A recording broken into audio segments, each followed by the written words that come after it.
नमस्कार दोस्तों, कैसे हैं आप? मैं हूं गौरव और ये है ट्रांसफॉर्मेशंस।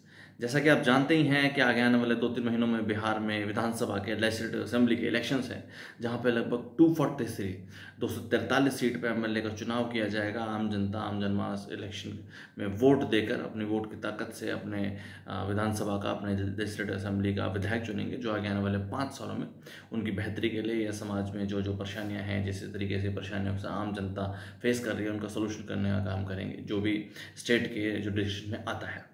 अब इन सब चीज़ों को ऑन ग्राउंड रिपोर्टिंग करने के लिए हमारे देश के print media, social media, national media या एक तरीके से यूट्यूब पे, फेसबुक पे, इंस्टा पे चलने वाले लोकल चैनल्स के सब रिपोर्टर्स ट्रेन पकड़ के, फ्लाइट पकड़ के या बसेस पकड़ के बिहार में पहुंचे हुए और ऑन ग्राउंड रिपोर्टिंग करने का काम कर रहे हैं कि ऑन ग्राउंड हमने इस तरीके की चीज़ देखी या ऑन ग्राउंड लोग इस तरह की परेशानियाँ फेस कर रहे थे।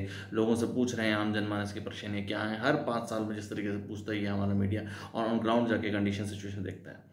अगर आप इसी तरीके की डेटास को निकाल के देखेंगे, पिछले 5 साल में जब इससे पहले चुनाव हुए थे, उस समय पे जो हमारे नेशनल मीडिया ने जो जो समस्याएं या परेशानियां कवर की थी, उन सब चीज़ों का सोल्यूशन हो पाया कि नहीं हो पाया।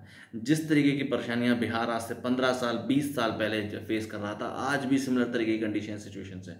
जो आज से 5 साल पहले वादे कसमें थे नेताओं के, उन सबके, वो भी आज भी उस तरीके के हैं। और जो कंडीशंस आज से 5 साल पहले थी, वो भी आज की जैसी हैं। वही रोड की समस्या है कि वहाँ प्रॉपर रोड्स नहीं है, या एक तरीके से एजुकेशन की समस्या है कि सरकारी व्यवस्था इतनी खराब है, हॉस्पिटल की सिचुएशन इतनी खराब है, बाढ़ से तो इस समय ग्रस्त है ही बिहार, जहाँ जैसा हर साल किया ही जाता है।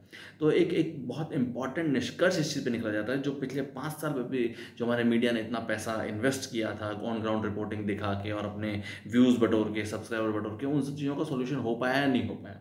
और अगर नहीं हो पाया, जो कि हमेशा दिख भी रहा है ऑन ग्राउंड पे उनकी फिलहाल की रिपोर्टिंग में भी, तो इस तरीके की रिपोर्टिंग फिर दोबारा कर देने से क्या हो जाएगा। इस तरीके की कंडीशंस अगर आप आज भी ब्रॉडर वे से समझेंगे तो आज भी अपने न्यूज़पेपर खंगाल लीजिए या डेटास पे काम कर लीजिए। आजकल सब कुछ इंटरनेट पे अवेलेबल है, एक गूगल के क्लिक पे आप सब कुछ देख सकते हैं कि क्या क्या चीज़ें हैं या कौन सी ऐसी 10 प्रोमिनेंट समस्या हैं जिनको लेके फिलहाल बिहार फेस कर रहा है। यूथ के इशूज़ क्या हैं, या वुमेन रिलेटेड इशूज़ क्या हैं, या एजुकेशन का क्या हाल है, या एम्प्लॉयमेंट अपॉर्चुनिटीज़ का क्या हाल है। और सिमिलर तरीके की कंडीशन आज से 5 साल पहले भी थी।